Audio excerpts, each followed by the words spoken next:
사실 우리 뭐 1919년 3.1 운동에 대해서는 뭐 거의 모르는 뭐 분들이 없을 건데 60만세 운동하면 조금은 이제 어떤 일이지 이렇게 좀 그 잘 기억하지 못하시는 분들도 있는데 바로요 3.1 운동은 고종 황제 장례식을 계기로 해서 그 당시에 전 국민이 바로 이제 독립 만세 운동을 벌였던 바로 그런 그 사건이라면 네. 요 60만세 운동은 이 순종 황제의 장례식을 계기로 해서 학생들을 중심으로 해서 이 만세 운동을 일으켰다.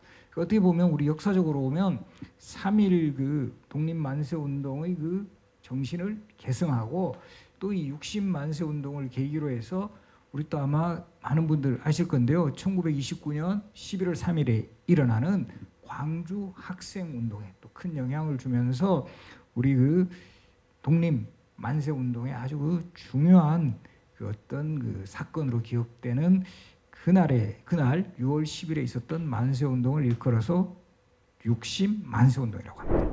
그 대표적인 사례가 우리가 3.1 운동은 3.1절 해서 우리가 그 뭐 국경일로 이렇게 기념을 하고 있고, 그리고 이 1929년 11월 3일도 학생의 날이라 그래서 그래서 학생들은 많이 알아요. 네. 그런데 60만세 운동은 상대적으로 덜 알려졌었는데 이번에 이제 김여밀 제정을 계기로 해서 그 날의 의미가 좀 더 알려지는 그런 계기가 되면 좋을 것 같습니다. 만세 운동의 뭐 가장 큰 특징이라면 어떤 폭력적인 방법을 쓰지 않고 우리의 어떤 그 요구를 그야말로 이렇게 정당하게 이 만세라는 방식으로 이제 그 요구하는 아주 그 평화적인 그런 방법이죠. 그리고 실제 60만세 운동을 전개를 할 때도 그 당시에 참여한 사람들은 이제 그 김인현의 경험으로 우리가 이렇게 한다. 우리 3.1 독립 운동에서도 그 만세 운동이 가장 중심이었잖아요. 바로 그런 정신을 또 계승한다. 그리고 이 자유를 절규하면 자유가 생긴다. 그래서 우리가 이렇게 계속 그 구호를 외치고 시위를 해나가면 바로 저들도 바로 일제도 우리의 요구를 어느 정도는 들어줄 것이다. 네. 이런 방식으로 만세 운동을 전개했던 거죠. 그래서 이 60만세 운동의 가장 큰 특징이라면 그 학생들을 중심으로 해서 바로 여기 이때도 이 지리적인 공간도 상당히 중요한데요. 그 순종 황제가 돌아가신 곳이 창덕궁이에요. 네. 이 창덕궁 그 주변에는 그 당시에는 아주 그 고등학교들이 다 이렇게 그 포진해 있었고 모여 있었군요. 그렇죠. 모여 있으니까 자연스럽게 이 경문이라든가 이런 전단지 같은 거를 나눌 때도 이렇게 빠른 시간 내에 집중적으로 이 전달을 할 수 있었던 것이고 바로 그런 부분들이 특히 3.1 운동에 비해서 좀 더 이제 학생 중심으로 이렇게 이 60만세 운동이 전개되었던 아주 그 중요한 배경이 되었던 것 같습니다. 사실 전통 시대의 어떤 왕의 뭐 승하라는 것은 그 당시 살아갔던 백성들에게는 큰 충격이었죠. 그리고 특히 이 순종 황제는 어쨌든 그 일제가 완전히 우리 조선을 침략하고 그야말로 이제 강제적으로 이 점유하는 그런 과정에 그야말로 뭐 비운의 그런 그 황제였는데 또 그런 왕이 그 일제의 그런 어떤 압박과 그런 그 여러 가지 그 뭐 감시 속에 돌아가셨다. 이렇게 되다 보니까 뭐 백성들 입장에서는 뭔가 이렇게 조금만 촉발할 수 있는 요인이 있다면 뭔가 이렇게 쫙 일어날 수 있는 그런 환경이었다라는 거죠. 그게 좀 도화선이 됐군요, 그죠? 그렇죠. 그래서 우리가 보면 뭐 우리뿐만이 아니라 항상 그 역사 속의 마지막 황제는 항상 그 좀 비운의 왕이 되는 거고 우리 뭐 역사 속에서도 뭐 신라의 경순왕, 우리 고려의 공양왕 다 이제 그 나라를 빼앗긴 그 망국의 그런 그 왕으로서 그 좀 뭔가 이렇게 좀 씁쓸한 그런 그 상황인데 특히 이 순종 황제는 그 우리 자체 내에서 왕조 교체도 아니고 일제에 의해서 강제적으로 그 병합이 이루어지면서 그렇게 이 결과적으로 이 황제의 자리에서 물러났던 그런 분이 결국은 또 이때 돌아가시게 되니까 그 일반 그 당시의 백성도 그렇게 생각하는 거예요. 얼마나 그 고통 속에 그 일제의 압박 속에 우리라도 저 죽음에 대해서 뭔가 할 수 있는 방법이 무엇일까? 그런 것이 결과적으로 바로 이제 이 당시에 그 장례식이 하나의 그 계기가 되어 가지고 60만세 운동으로 전개되어 나갈 수 있었다. 이렇게 볼 수 있다라는 거죠.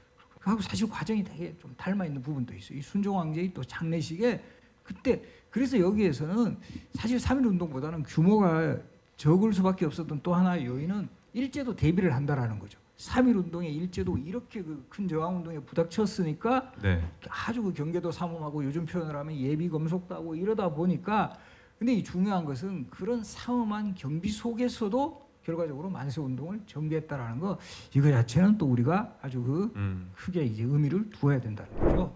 3.1 운동 때의 학생 운동의 전통이라는 것은 굉장히 그 각 학교마다의 자부심으로 남아 있었을 것이고 네. 제가 볼 때는 그 안에서 어떻게 하면은 새로운 또 어떤 운동이라든지 새로운 방향에 대한 모의들도 되게 많았을 것 같아요. 그래서 60 만세 운동을 봤을 때도 그 전에 사전 준비 작업을 꽤 많이 했던 그 기록들이 저도 보니까 있던데 그런 과정을 통해서 어떻게 하면 실패하지 않을까에 대한 그때 당시에 굉장히 많은 어떤 준비하던 세력에 대해서 일제가 그 예비 검색을 통해서 다 잡아들이기도 하고 그걸 다 막았기 때문에 마지막 보루로서 학생들이 참여했던 것 같아요. 그래서 전국적으로 퍼져 나갔을 때도 많은 민중들이 있었지만 실제로는 학생들의 어떤 연락망을 통해서 네. 했던 거로 알고 있습니다. 당시 이제 고등학생들에게도 상당히 좀 부담스러울 수 있는 어떤 그 준비 작업이었겠네요, 그죠? 제가 볼 때는 뭐 3.1 운동에서의 기억이라는 것은 승리의 기억이기도 하지만 한편으로서는 처참한 어떤 탄압이고 수많은 학생들이 돌아가셨거든요. 감옥에 갇혔던 네. 분들보다도 돌아가신 분들이 더 많을 정도로 그래서 뭐 이 대표적으로 그 우리 그 대한민국 임시정부가 있었던 그 중국이라든가 또 우리 독립운동의 뭐 전진기지가 있었던 뭐 북간도라든가 서간도 이런 지역하고는 상당히 이제 그 뭐 당시로 치면 네트워크가 네. 이렇게 계속 있는 거죠. 그러다 보니까 이런 상황들이 벌어지면 그 소위 말하는 이 국내에서도 이제 국외 독립운동가들한테 그런 연락망 같은 게 형성이 되어 있었고 그래서 참 진짜 옛날 분들 진짜 대단하신 거예요. 지금처럼 뭐 이런 뭐 SNS라든가 휴대폰 없는데 그때는 그야말로 뭐 뛰어다니고 그러니까요. 이러는 속에서도 그런 것들을 다 전하고 또 거기 이런 국내에서 이런 그 독립 만세 운동이 일어나면 또 국외에서도 그것을 또 협력하기 위해서 노력하고 또 국외에서도 지원이 오고 이런 방식들은 정말 저는 이렇게 생각하면 참 옛날 분들 정말 잘 걸어 다니시고 잘 뛰어 다니시고 그리고 우리가 영화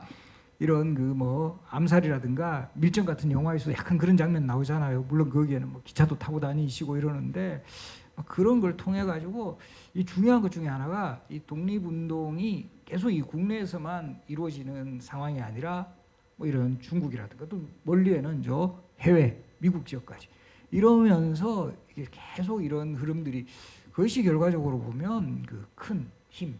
그래서 우리 실제 저 독립운동의 역사에서도 그 미주 지역 같은 데도 사실 여러 가지 그 독립운동을 위해서 뭐 그런 여러 가지 독립운동을 전개했던 그런 소위 의사들이 그 해외에서도 등장을 하거든요. 이 같이 이제 연결고리가 계속 전개되고 있었다라는 거죠. 한거란 영화의 어떤 그 영화적 모티브라 그럴까요? 그는 3.1 운동 같이 보이지만 네. 실제로는 그 3.1 운동 1주년 기념 서대문 만세 운동을 그 큰 모티브로 잡고 있었던 영화라고 생각해요. 그러니까 60 만세 운동이 네.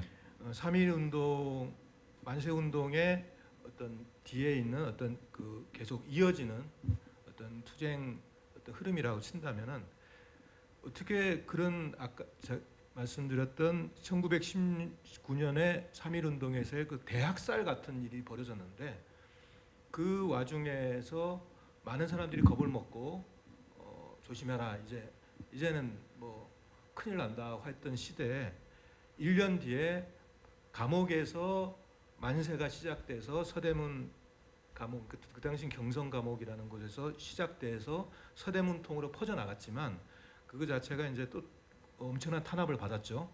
그런데 그것이 가능한 것이 감옥이었다는 것 자체가 저는 충격이었고 그러니까 계속적으로 이 투쟁이 이어가야 된다는 만세운동이 이어가야 된다는 것이 그 당시의 지도자뿐만 아니라 민중들한테도 굉장히 큰 어떤 자기 나름대로의 큰 그 목적이죠. 이것이 그냥 죽으면 안 된다 하는 것이 이제 60만세운동까지 이어졌다고 생각합니다. 그러니까 어떻게 보면 60만 세 운동을 주도했던 그 학생들도 바로 이 당시에는 당연히 유관순 열사를 기억을 하고 있었겠죠. 바로 저런 분도 우리와 똑같은 나이에 저렇게 정말 죽음으로써 저항을 했는데 우리도 할 수 있다. 할 수 있다. 그런 의식을 분명히 심어 주었을 거라는 거죠. 이게 우리가 흔히 뭐 저항 뭐 이런 이야기들은 좀 많이 듣는데 한거라는 말은 잘 쓰지 않는 어떻게 보면 예. 그런데 이 제목으로 쓰신 뭐 이유라도 그러게요. 이유가 궁금하네요. 있으신지. 예. 네. 어떤 제작자나 투자자들도 한 거 하면은 좀 어색하기도 하고 입에 잘 안 붙는다 그러는데 처음에 이 영화 제목을 그 한거라고 짓지 않고 레지스탕스라는 영어 제목을 먼저 전했었어요. 그래서 여기에서 어떻게 번역을 할까? 아니면은 새롭게 제목을 지어야 되나? 그냥 유관순 이야기로 할까? 뭐 하여튼 여러 가지 생각을 했는데 유관순 이야기는 실제로 영화를 다 만들고 투자 배급사들의 요청에 의해서 한거가 너무 약하니까 유관순이라는 이름을 붙여야지 관객들이 이 영화에 대해서 인지를 할 수 있다. 네. 그래서 이제 뒤에 붙은 제목이었고 실제로 한거는 레지스탕스라는 어떤 한거 우리나라 말로 바로 번역하면 어떤 저항 뭐 이런 것인데 저항에서 거가 일어난다는 말이라고 제가 알고 있는데 저항에서 일어난다. 그렇죠. 이런 어떤 그러니까 저항 싸운다 이런 말이 있죠. 그 안에 있는 이제 레지스탕스라고 졌지만 한거라는 한국 제목은 다양한 한거들에 대한 얘기를 담고 있기 때문에 유관순 열사님뿐만 아니라 실제로는 이제 그 안에 있던 그 8호실 여옥사에서 어떤 일들이 벌어졌고 그것이 어떻게 제2 그 3.1운동이라 할 수 있는 그 1주년 서대문 만세운동까지 이어졌는가가 이제 궁금했던 거였습니다. 사실은 뭐 대단한 거죠. 우리가 그 당시에 그 독립운동을 한다라는 것 자체는 그 모든 것을 그 포기해야 되는 그런 상황임에도 불구하고 그 나섰다라는 그래서 우리 지금 뭐 최근에 와서는 뭐 전 재산을 털어서 이제 독립운동에 투신했던 그 우당 이혜영 선생이라든가 지금 안동 임천각의 주인인 그 석주 이상용 선생 이 결과적으로 우리가 지금 이런 독립운동을 하셨던 분들에 대해서 이제 최근에는 또 그런 분들을 많이 이제 또 발굴을 하고 반으로 갈라놓은 그 철로를 이제 거두고 임천각을 또 이렇게 복원하는 또 이런 바로 이런 것들을 통해서 우리의 시대에 정말 그분들의 어떤 헌신적인 이런 그 노력들을 좀 재평가하고 또 이제 기억을 시키는 것이 바로 그 험난한 시대에 역으로 생각하면 정말 우리 시대에 내가 목숨을 바치면서 그리고 사실은 좀 냉정하게 표현을 하면 사실 일제강점 시기가 35년인데요.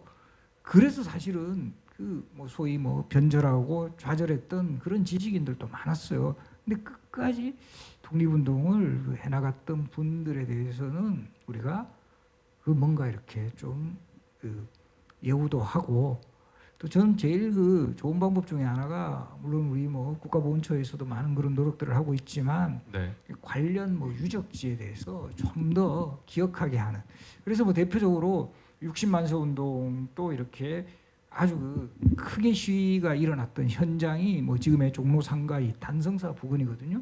그럼 그런데 뭐 이런 뭐 표지석이라든가 이런 것들 또 뭐 관련 뭐 이런 좀 뭐 기록화라든가 이런 것도 해놓으면 아 그때 이런 곳에서 이렇게 이 뭐 그리고 이제 그 이 참여했던 그 학교 학생들의 어떤 뭐 이런 것도 좀 만들 필요가 있다 이렇게 생각을 합니다. 예, 저도 뭐 영화를 처음 시작하게 된 계기가 그러니까 서대문 형무소 역사박물관 예. 역사관이 이제 처음 개관할 때 네. 우연히 정말 여기 한번 가볼까 이게 개방을 한다니까 갔을 때의 어떤 충격이었거든요.